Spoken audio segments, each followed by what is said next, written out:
Ташкентте ұйықтап жатқан ер адамның төсегінде пауэрбанк жарылып кетті. Сәлем достар, сіздермен бірге Ньюс-кз арнасы.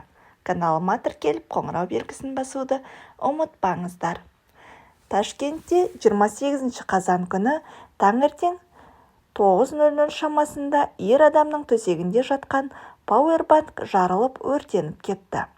Ер адам ұйықтап жатқан кезде құрылғының отқа оранып кеткенін байқайды. Ол дер кезінде оянып, өртті сөндірді деп жазады Стан.кз.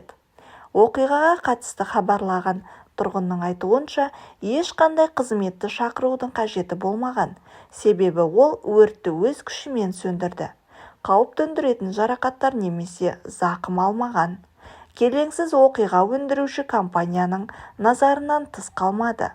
Компания жағдайды зерттеп, келтірілген зиянды өтеуге дайын екенін білдірді. Қазір өтемақы шарттары бойынша келіссөздер жүргізіліп жатыр.